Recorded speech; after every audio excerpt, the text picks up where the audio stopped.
Здравейте, приятели! Добре дошли в дъждовния Ванкувър. Днеска ще ви заведа, ще ви доведа, ще ви взема с мен на една разходка даунтаун Ванкувър, край брежната алея или така нареченият Кул Харбър. В момента се намирам на място, което се казва Canada Place. Времето е дъждовно, но който го е страх от дъжда може да пропусне визитата в Ванкувър. Защото тук вали 9 месеца в годината. Така, тук сме от към страната на даунтаун. Както споменах, това място тук се казва Canada Place. Тук е тази страна на даунтаун, която се казва Кул Харбър.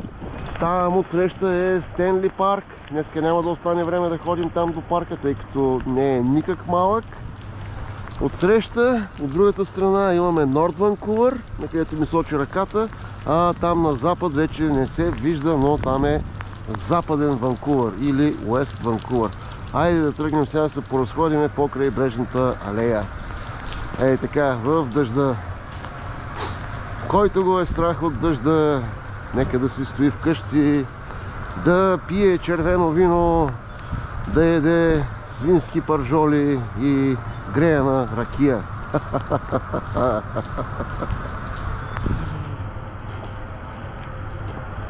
Така, тук имаме една предупредителна табела. Надявам се вижда на камерата, че не всички канадци са любезни. И тук пише: Not all Canadians are polite.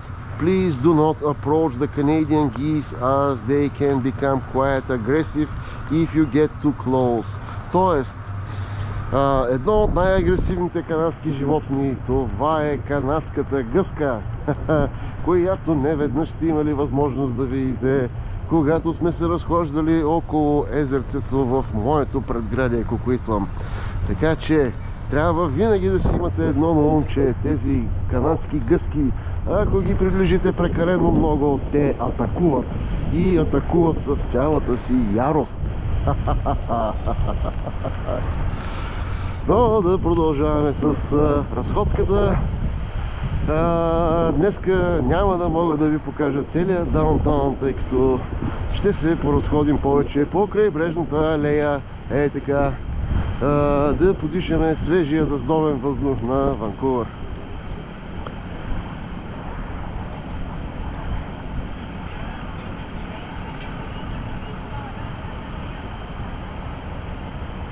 Ванкувър, или както шеговито го наричаме Рейнкувър, тъй като тук така, както споменах, вали 9 месеца в годината. Сега е започнало да вали и ще спре някъде към средата на май месец до година. Ванкувър е един от най-хубавите градове в Северна Америка. Много добре подреден, много добре уреден. Но като всеки северноамерикански град, той си върви с минусите. Нали, безброй многото наркомани, бъмове, бездомници и така нататък, което е обичайна гледка за всеки един по-голям северноамерикански град. Но те са концентрирани в някои райони, където ние няма да ходиме там. Освен това, те не са такива, те не са агресивни. Те там си стоят. Най-много да дойде някой да те пита дали имаш цигара да му дадеш, някоя стотинка и така нататък, но да тръгнат да ти досаждат, да те нападат, да те ограбват, не.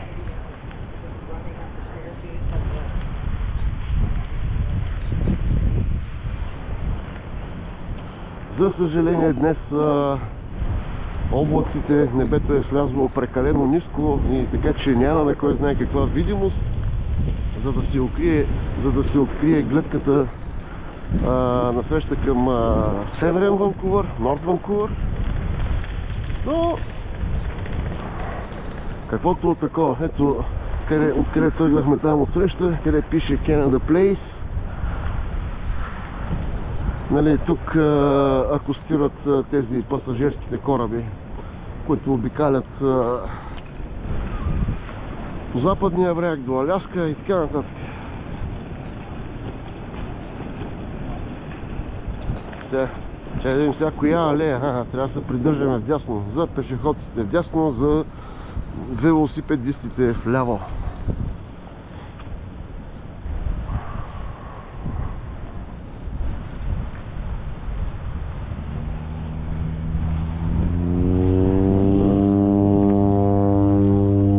Айде, излита самолет хидроплан оттам.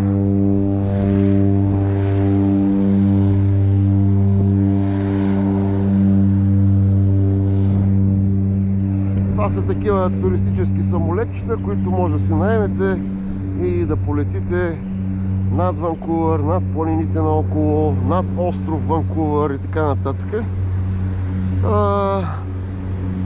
Готино е сигурно да се гледа отгоре от въздуха. И така, атракция.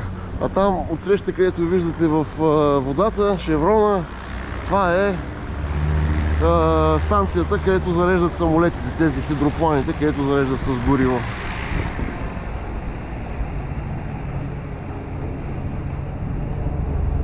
Тук от левата страна имаме такива разни дребни малки ресторанчета, бързи закуски, кафета и така нататък.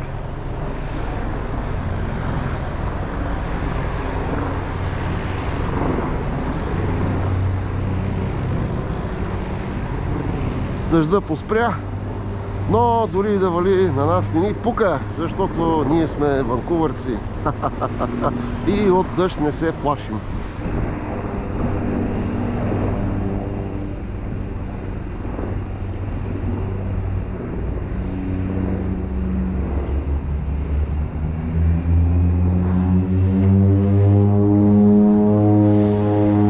Много шум дигат, бе!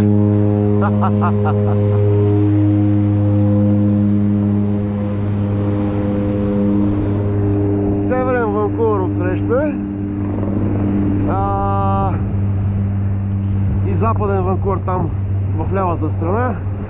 Връзката става по два моста. Единият там отсреща се казва Second Narrow, другия там, той може би на камерата не се вижда, се казва Lions Gate, и третата връзка е чрез така наречените морски автобуси, нали, малки корабчета, които слуват от Норд Ванкувър до Даунтаун. И така, те са малко по-малки от това нещо тук, което виждате, това корабче. Това е пак е някакво такова не точно фери, не точно ферибот, тъй като е повече пътническо. И виждам, че пише, че линията, която поддържа, е Нанаймо, Ванкувър. Нанаймо е един град, който се намира на остров Ванкувър. Нали, столицата на Британска Колумбия, Виктория, се намира на остров Ванкувър, а Нанаймо е втория по големина град на остров Ванкувър. Острова също е нещо, което се струва човек да посети, да поразгледа, тъй като той не е никак малък остров. Отворете на картата и ще го видите колко е голям, колко на север се разпростира. Разбира се, е доста слабо населен и е пълен с много красива природа, диви животни и така нататък. Има сериозни мечки, има там. Сериозни мечки дебнат от всякъде на остров Ванкувър. Сега може би вече, понеже спря да вали, да махна качулката, за да не се получава ехо на камерата. И така, и сега ще слеземе тук надолу вече покрай марината, ще минеме покрай яхтите и така нататък.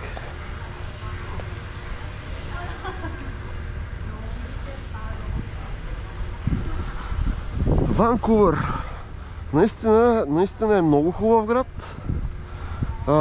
Не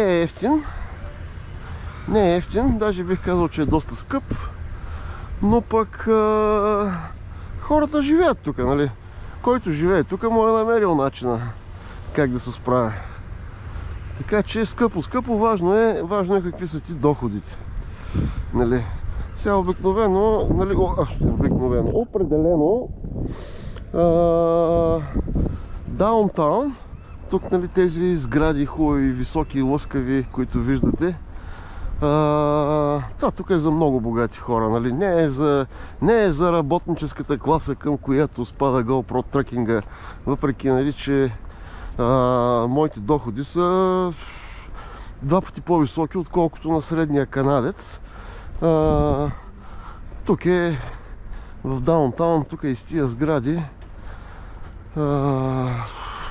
Много отдавна не съм гледал цени, но един апартамент тук, да речем, с 2 спални сигурно струва от 2 милиона и половина, 3 нагоре.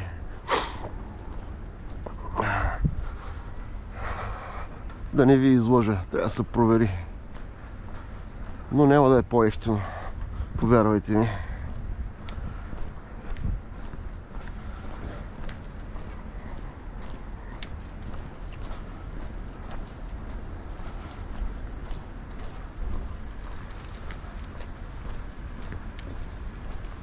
Хора възрастни си разхождат кученцата в този прекрасен неделен ден.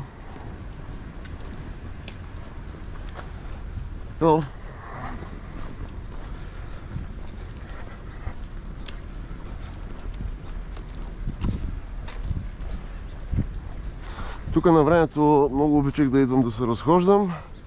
Нали, из крайбрежната алея, там отсреща в Стенли парк се струва голяма разходка да се направи. Нали, да се навъртат едни 7-8-10 на километра разходка.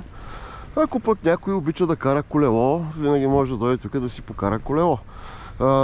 Но стана така, че с годините града се пренасели, попреместихме се малко към предградията и стана много такова едно тегаво самото пътуване до насам в даунтаун. Но днеска е неделя, сутрин, все още няма 10 часа сутринта в момента.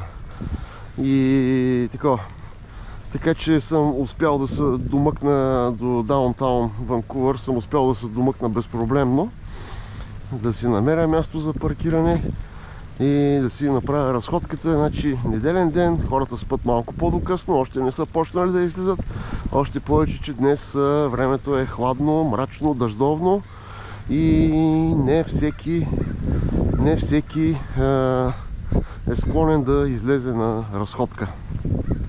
Но GoPro трекинга обожава това време. Прохладно, с лек дъждец, нищо, че е мрачно. Важното е, че е изключително свежо и приятно. Изключително свежо и приятно за разходка.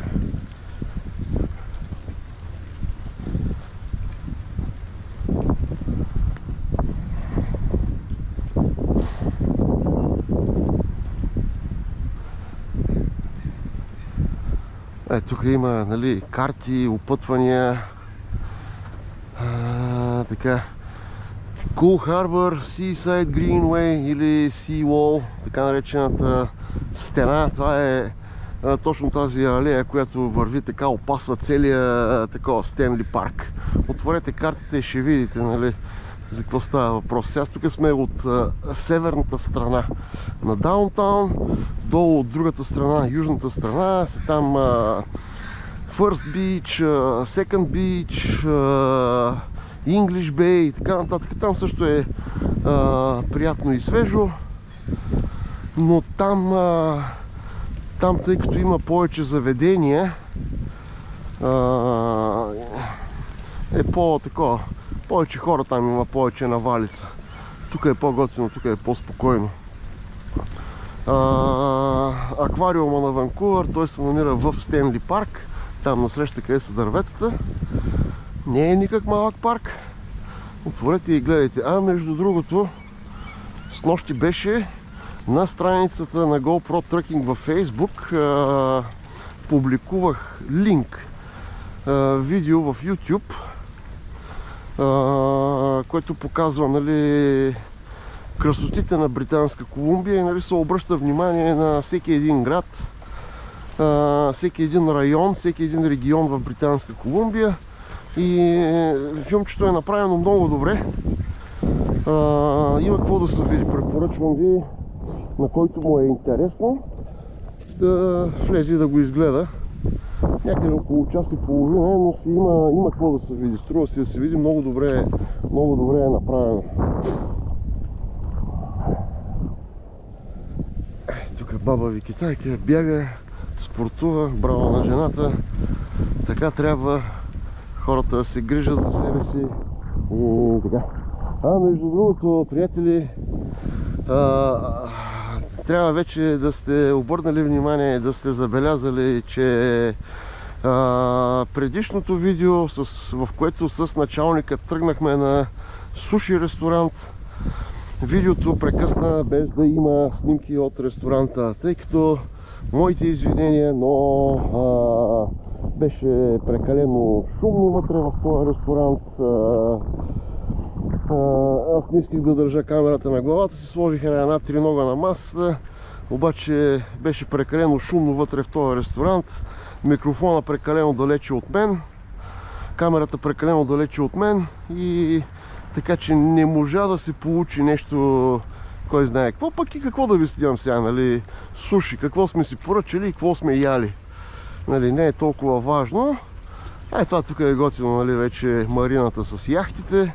Виждате, яхти, всякакви размери, големи, малки, средни и така нататък, скъпи, луксозни и така нататък, като имайте предвид, нали, че Ванкувър е един такъв, Ванкувър е нещо като хъб, който привлича много пари от цял свят. Нали, най-вече от Азия. Независимо дали ще бъдат много богати китайци, много богати японци, много богати индийци, много богати малайзийци и така нататък, Ванкувър е като един голям хъб за международни пари. В същото време, нали, тук живеят и изключително богати канадци. Въобще много пари от цял свят.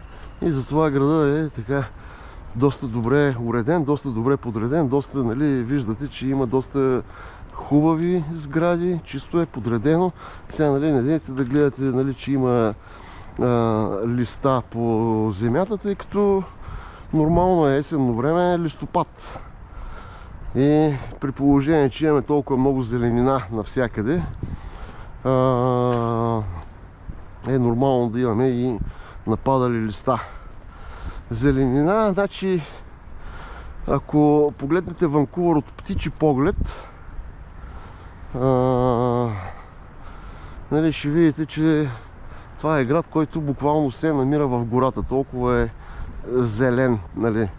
Дори и тези райони, като Даунтаун, които са с тези високи и хубави сгради, нали, бетонната джунгла, стъклено-бетонната джунгла, и тук има повече от достатъчно зеленина и растителност. Но районите, в които строителството е ниско, нали, къщи или пък ниски жилищни блокчета, там е много зелено. Там сме направо скрити под дърветата. Винаги може да гледате снимки в интернет, има повече от достатъчно. И така, продължаваме да се разхождаме тук около марината. Гледаме яхтите и така нататък.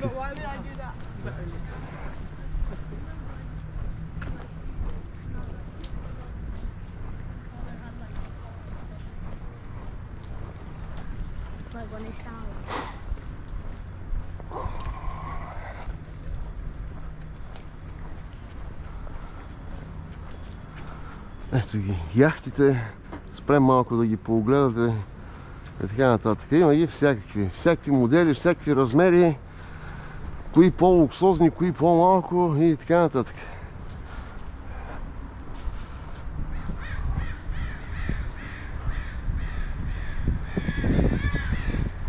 Навлизаме вече в район на даунтаун Ванкувър, който се казва Уест Енд. Нали, т.е. западния край. Западния край като такова, като край, като завършек, нали, като финалния като финалния квартал тук на даунтаун Ванкувър. Дъжда поспря, съвсем лекичко руси, което не е абсолютно никакъв проблем.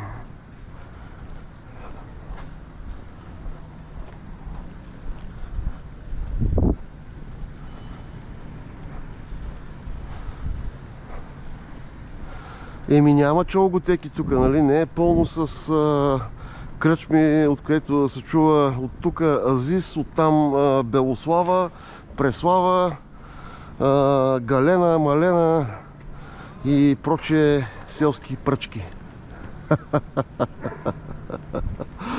Смърт на чалгата!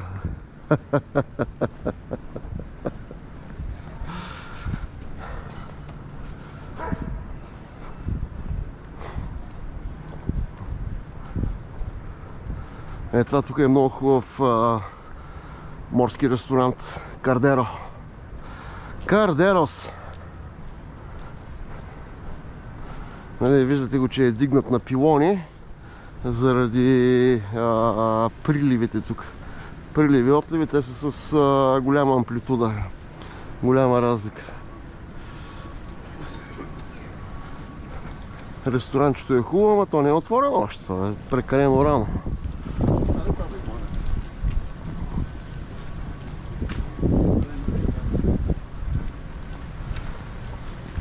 Какво имаме тук още в изобилие в Ванкувър, което би издразнило редовия българин? Ами имаме много хомосексуалисти, всякакви. Такива, които са хомо, такива, които са би, имаме трансджендери, имаме всякакви вариации на всички възможни полове, дори и такива, които не сте чували. То и аз не съм ги чувал, и аз не ги знам. Какви били там някакви... какво беше? Имало някакви флуидни. Какво означава това? Флуидни? Нямам представа. Имало там някакви нон-бинарни. И това също не го знам какво означава. Имало и такива, които не знаели как да се определят. Дали били she, дали били he, дали били they. Тоест, нали, като не може ли да се определят дали са тя или той и възприемали себе си като те. Нали, неопределено. Имаме ги всякакви вариации тук. Сега, дали, най-вероятно много хора ще кажат: кой ти нещо, па много хубаво си се набутал там да живееш и така нататък. Ами, когато не ти пука от това, което те заобикаля, окей, нали, намираш си своя начин на живот, своето обкръжение, своя приятелски кръг и така нататък. Това, че имало гейове, лесбийки и прочие извънземни същества, какво да направя сега? Аз това нещо не мога да го променя, нали? И не е моя работа да си играя да го променям. То, защото в България нямате такова. В България нямате гейове. Като ги почнете там от парламента 240 броя, нали, се сещате нататък какво следва.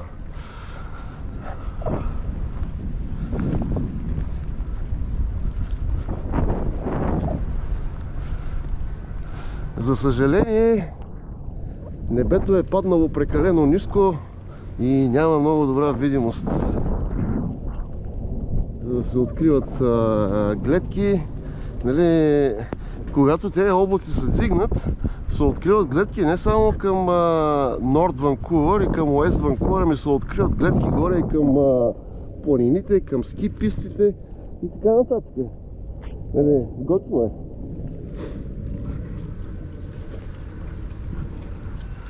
Продължаваме разходка около марината. Сега тук в тая посока, нали, приятна гледка към даунтаун, към само една част от даунтаун. Той даунтаун не е никак малък, нали. Но тая част тук, където се казва Кул Харбър, се намираме тук в момента.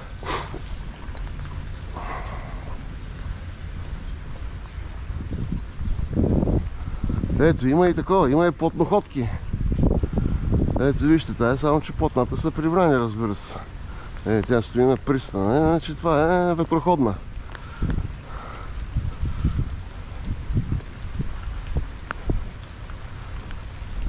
И всякакви яхти, такива туристически корабчета за атракции и така нататък. Дъждеца пак се поусилва лекичко, но на GoPro трекинга не му пука. Не му пука!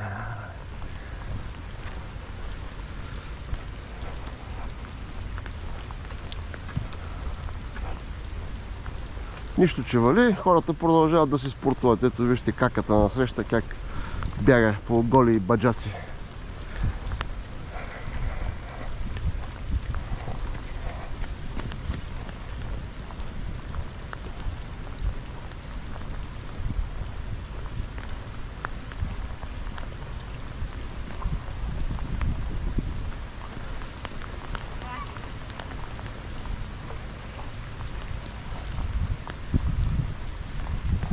GoPro трекинга ще се поразходи малко, после ще се прибере вкъщи да се подготви за утрешното пътуване. Нали, утре, понеделник, отбелязваме началото на следващата работна седмица. Както споменах в предишното видео, в предстоящата работна седмица GoPro трекинга ще има едно понеделнично ходене до източните части на щата Уошингтън, за да докара един камион с лук. И после ще ходи отново към източните части на щата Уошингтън, откъдето ще натовари ябълки и картофи. Нали, в предното видео обясних, че ще товаря картофи и лук, но ще бъдат ябълки и картофи този път и ще ходят за Калгари и Едмънтън в Албърта. Така че очаквайте и камионджийските видеа, тъй като ще имаме шофиране по канадските провинции и по канадските планини, а вече там е възможно да имаме и сняг. Така че следете канала, за да гледате интересни камионджийски видеа. Продължаваме разходка около марината, дъждът се поусилва малко. Може би трябва да сложа качулката на главата.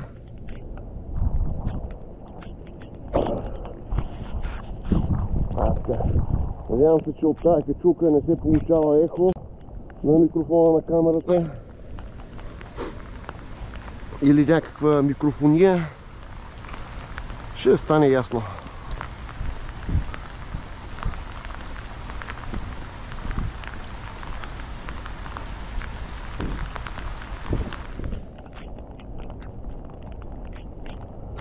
Климата в Ванкувър. Айде да обърнем малко внимание на климата. Както вече обясних, вали 9 месеца в годината.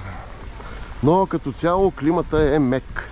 Тоест може да вали, но тук нямаме студени и ледени и снежни зими, каквито имат хората по Монреал, по Торонто и по другите провинции. По Калгари, по Едмънтън в Албърта,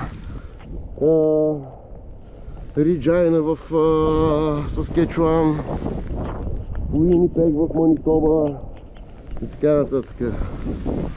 Нали, тук климата е доста мек, не е нещо необичайно, даже е нещо доста често срещано да виждате хора по къси гащи зимно време, тъй като зимите са меки. Зимите са меки и дъждовни. Затова човек като дойде тук и си купува такива непромокаеми якенца, които да са леки, да не е нещо дебело и тежко, като за сурова зима, а трябва да е нещо лекичко, което да не пропуска вода. Нали, не е нещо необичайно да видите хора, които се разхождат с гумени бутуши, за да не си мокрят краката, но GoPro тръкинга никога не си е купувал нито чадър, нито гумени бутуши. Карам си по маратонки и да съм се намокрил лекичко не е голям проблем. Но тук за някои хора гумените бутуши са на почет. Има такива, нали, дамски, разни розови, па на цветя направени и така нататък.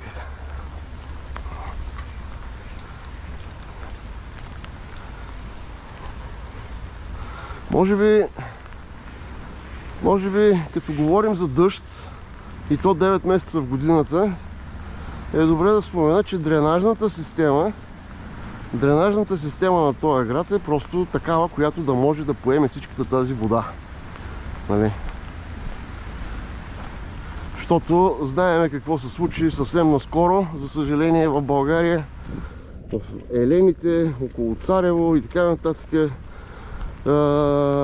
За огромно съжаление загинаха хора и всичко това е от корумпираната система в България.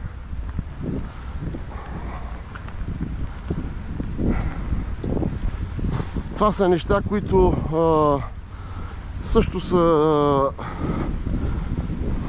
повлияли върху нашето решение на времето да изберем да напуснем България и да емигрираме. Нали, това абсолютно безхаберие, това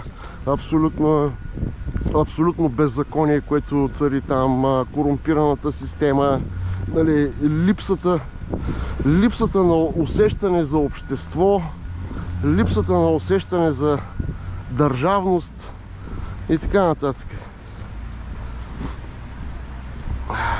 Много хора казват, ама то от България по-хубаво няма. Сигурно е така. Кой както се усеща, нека така да си организира живот. Нека така да си направи живот. Да, България е много хубаво място. Аз много обичам да си ходя там. Нали, винаги си прекарвам много добре, винаги си прекарвам приятно. Но, честно казано, след втората седмица престой в България, започвам да броя дните на обратно. Кога ми наближава обратния полет.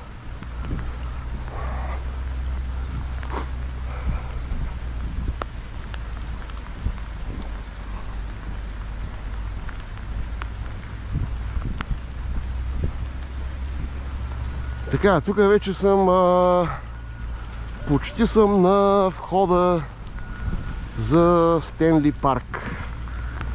Няма да влизам в парка, тъй като няма да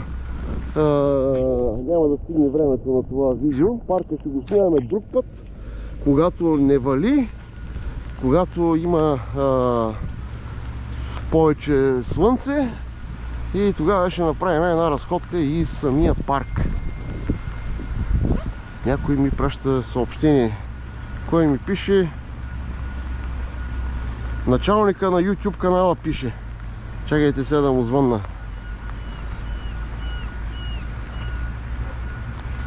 Да му звънна. Той пита, очевидно пита за онази част на видеото от суши ресторанта. Ало? Началник, добро утро! Добро утро. В момента се разхождам в даунтаун, около марината тук на Кул Харбър, и записвам видео. Иска да ти кажа, едната част не си качил? Ами, защото не се е получила добре.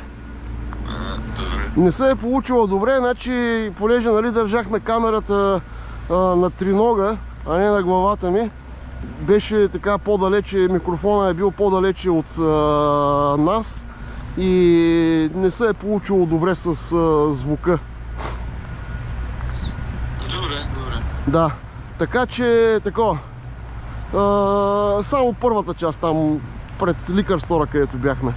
Може да може, тя няма какво да я едитваш, може да я настроиш, нали, за За сряда. Добре. Добре, хубаво. Айде, приятна работа. Чао. Чао. Началника е работещо момче. Нали, освен, че има основна работа, работи там в една фабрика, една компания, където произвеждат метални изделия, климатични инсталации и разни такива неща. Нали? И в същото време в неделя ходи на една пицария там да изкара някой допълнителен лев. Така, приятели, от тук нататък вече, ако продължа, нали, и ще влезем в Стенли парк. Айде да ви покажа табелите, какво пише тук.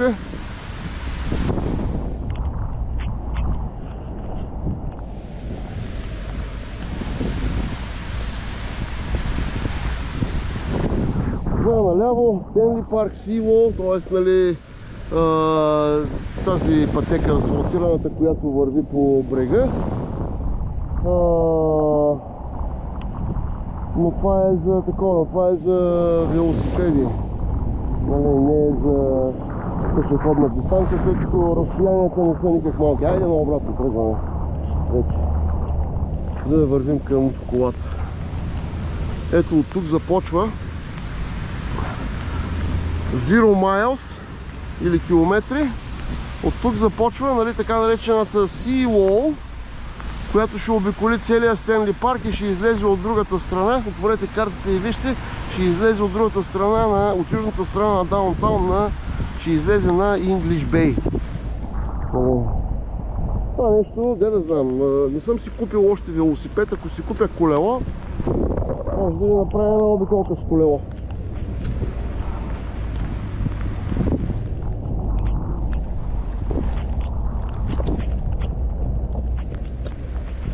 Младежите бягат в дъжда, така трябва, затова са такива добре сложени и снажни младежи, а не като някои кръгли чалгаджийски глави, които друсат шкембета в камиона.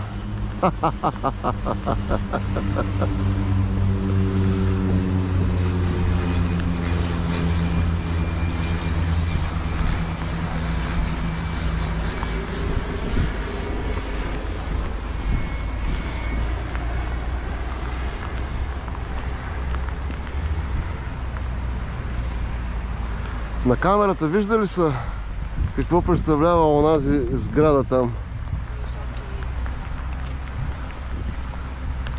Тънка в основата, разширяваща се горе в върха.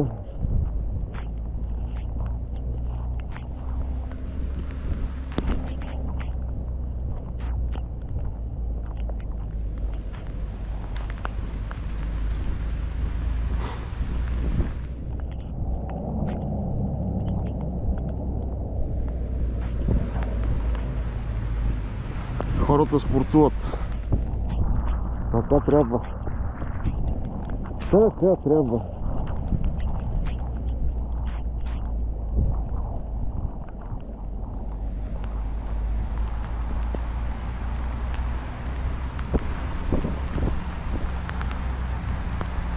Трябва човек да се храни внимателно, особено на нашите години, да внимава какво слага в устата си, да се движи повече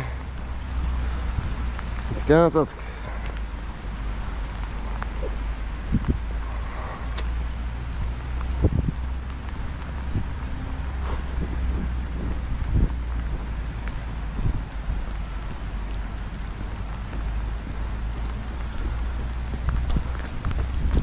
Няколко думи относно това. GoPro тръкинга е на 51 години и половина. До година ще стане на 52. Не пие алкохол от години. За съжаление все още не е отказал цигарите, но и това ще стане някой ден. От малък, от 7 годишна възраст е започнал да се занимава с спорт. Нали, не е много активно, нали, не всъщност не е хиперактивно, не професионално, но винаги съм правил нещо. Започнал съм с плуване на 7 годишна възраст. Минал съм през, като всяко едно българче, сме минали през борба, през футбол, макар че аз за борба много не ставам, тъй като когато бях малък, аз бях доста клющаво дете. Жилав, но клющав. За борба не ставам. Нали, борба, футбол, спортна стрелба, кану-каяк. Нали, вече с навлизането в пубертета, възмъжаването, нали, натрупването на по-голяма мускулна маса, кану-каяк. Нали, не сме спирали да излизаме да ритаме топка в квартала или да играем някъде волейбол. Също с тичане съм се занимавал много, най-вече на по-дълги разстояния. И така, и после, нали, вече на по-възрастни години редовно посещение в фитнеса, така че да поддържа някаква форма. Нали. Не става въпрос, нали, за билдване на мускулна маса, с която да плашиме гаргите, просто става въпрос за тонус. За тонус. Да се чувстваме и да бъдем винаги в що годе добра кондиция. И така, отказването на алкохола, не че не пия, но пия изключително рядко. В България като съм, нали, там на човек винаги му се ослажда студената домашна ракия с прясната салата, хубавите български бири и така нататък. Докато тук в Канада, нали, ако изпия 2-3 бири в годината, това ще ми е. Нали, дори като се събираме с приятели, като си ходим по гостите и така нататък. И там не са такова, и там не се опускам. Ако изпия, нали, примерно 20-30 грама ракия, това ще е. Или пък някой път даже не я и пия ракията. Нали. Даже и бира не пия, и вино не пия. И така.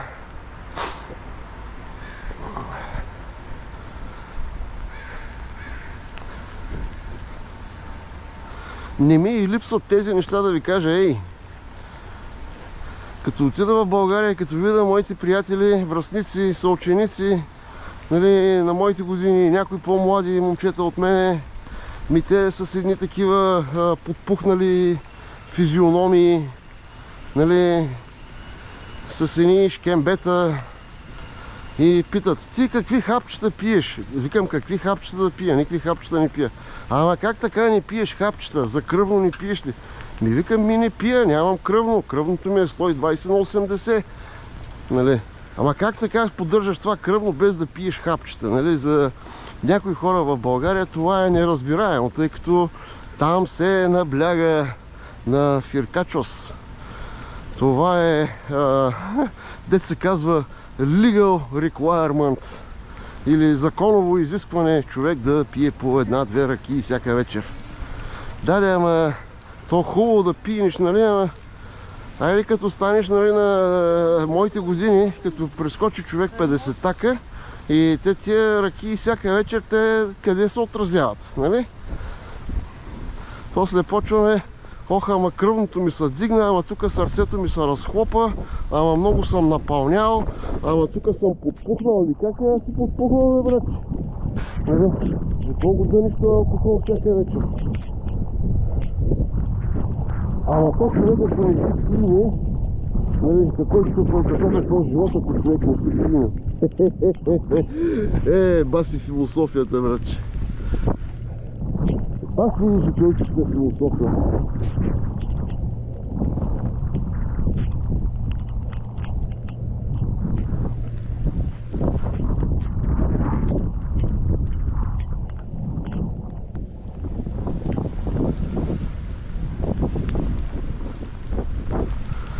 Но всеки има право да си живее живота както намери за добре. Разбира се, никого не опреквам и не ми е приятно, когато на мен почне да ви говоря. Ма то ти твоето живот ли е, ако не пиеш една ракия вечерно време? Еми да, готино ми е. Готино ми е, защото си лягам със свежа глава и ставам със свежа глава.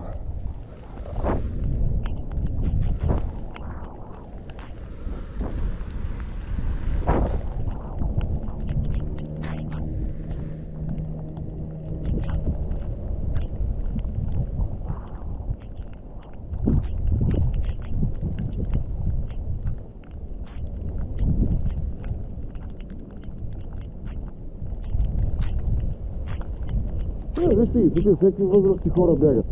И по-млади, и по-възрастни, на моя възраст, и по-възрастни от мене. Хората намират начин да се грижат за себе си. Да се грижат за тялото си, защото все пак това е нашето тяло и ние живеем там, вътре. Ако не си поддържаш къщичката, няма да ти е приятно.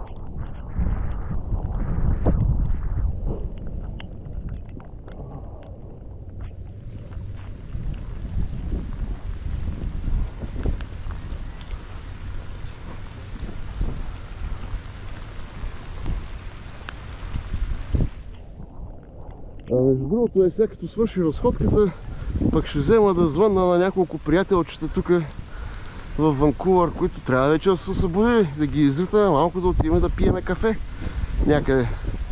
Нали, това са такива традиции и ритуали тук. Нали, се събираме так, събота, неделя на кафе с приятели. Само по мъжки обаче. Никой не желая да си взима жената. Те на жените не скучно, защото си говорим за мъжки работи.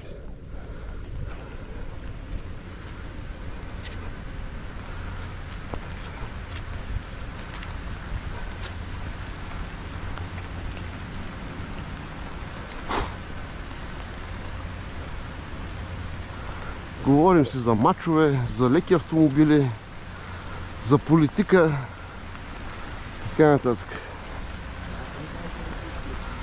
Като споменах мачове,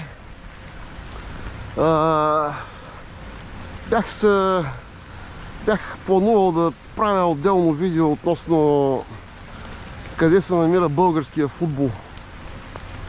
Обаче трудна работа, трудно се говори на тая тема. Само ще кажа, че аз не помня времена,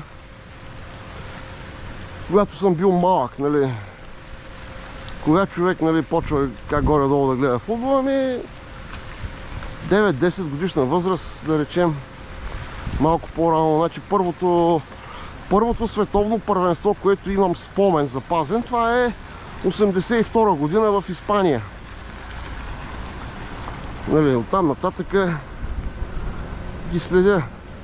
Искам да ви кажа, че откакто, нали, имам някакви съзнателни спомени, аз не се сещам за световен отбор, независимо дали ще е било Германия, дали ще е било Бразилия, дали ще е било Аржентина, дали ще е било Холандия, дали ще е било Франция, Италия, Испания и така нататък. Не се сещам за световен отбор, който да не е треперил преди срещата с България. Никога никой не си е позволявал да подценява България и да каже: там сега ще отидем, ще ги бием. Защото България имаше футболисти, имаше бойци и играеха с сърце. А тия днешните нямат сърца, разберете. Или ако имат сърца, те не са тук в гърдите им, те са долу в гащите. Нали? Сърце трябва да има, не просто да имаш сърце, а то да си бъде на мястото, в гърдите, а не в гащите. Както е на сегашните мамини синчета, българските футболистчета, които са срам за нашия народ.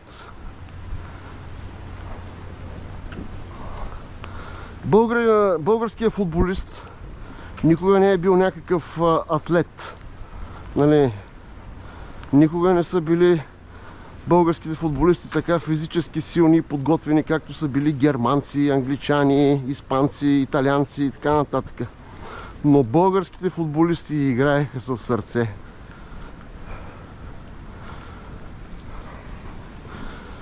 Затова, нали, заради недобрата им физическа подготовка и те много често, излизайки навънка в големите първенства, много често страдаха от контузии.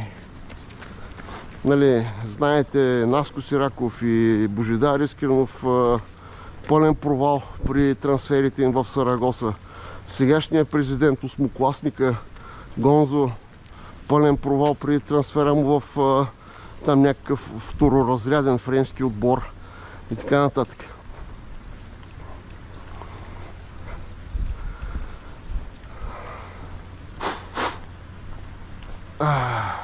Според мен най-големият спортист, нали, от златното поколение на българския футбол беше Красимир Балъков. Това е човек не само с качества, но и с физическа подготовка. Той човек беше на около 40 години, когато стана треньор на Черноморец в Бургас, ако не се лъжа. И на първата подготовка преди началото на сезона излиза, че правят леки кросове там, нали, с футболистите, млади момчета, нали, млади футболисти, те са на по 22-25 години, а Балъков на 40. Тръгват и ще правят кросове в морската градина на Бургас. Те не могат да го стигнат. Младите пешнемета не могат да стигнат Балъков на 40 години. Разбирате ли за каква разлика става въпрос? Оттам нататък, това е било вече преди 20 години, нали? Оттам нататък нещата вървят надолу и надолу. Сега проблемите на българския футбол, колкото и да ги обсъждаме, няма да ни стигне времето. Но според моето мнение, основното нещо е, че детско-юношеските школи, това, че ако майките и баща ти имат пари, треньорите ще те промотират и ще те бутат напред. Ако майките и баща ти нямат пари, съжалявам, няма да те пускат да играеш, колкото и да си талантлив. Докато едно време, нали, когато държавата имаше водещата роля, тия неща не се случваха. Нали, имаш талант, играеш. Нямаш пари, но имаш талант, играеш. Така България печелише успехи. Да ви върна на другите спортове. Нали, България винаги е била малка България, с нейното малко население, малък човешки потенциал. Тя винаги е била водеща световна сила във всички спортове. Нали, борба, бокс, щанги, кану-каяк, лека атлетика. Нали, до кога беше не надмина световния рекорд на Стефка Костадинова? Нали се сещате колко години? И България винаги се е представила отлично на всяка една олимпиада. Искам да ви върна 2008 година. Румяна Нейкова стана олимпийски шампион на гребане в олимпиадата Пекин ли беше 2008. Румяна Нейкова на 35 годишна възраст стана олимпийски шампион. Тази дама, велика българска спортистка, е родена през 1973 година. Тоест, тя е градена като спортист в онези времена, когато държавата умееше да изгражда спортисти, да изгражда навици.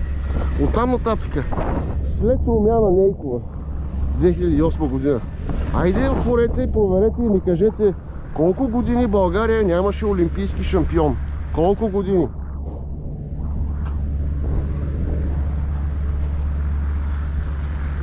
Защо? Защото държавата няма никаква.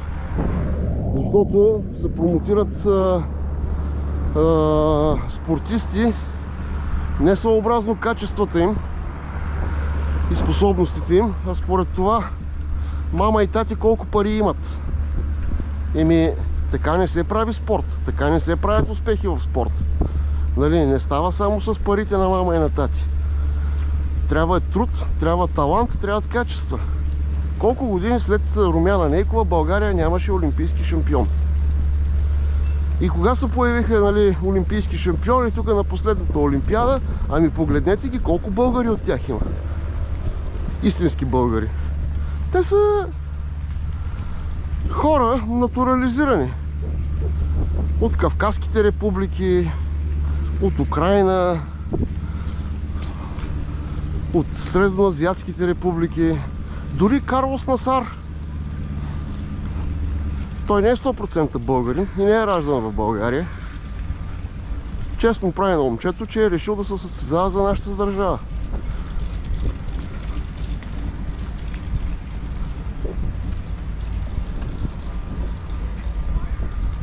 Та така, айде спираме на тая тема футбол и спорт, защото темата е болезнена и няма да ни стигне времето.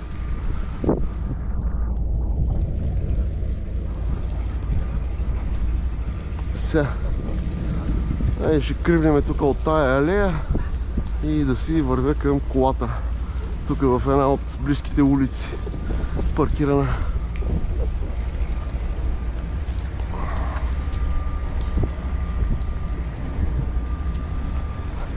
Айде да видим колко стана видеото. Кога ще прекъсна тази камера? 56 минути. Всеки момент, приятели, камерата ще изпилка. Така че време е да ви благодаря, че изгледахте това видео, че дойдохте с мен на разходка. Надявам се, че това, което съм успял да ви покажа днеска, ви е било интересно.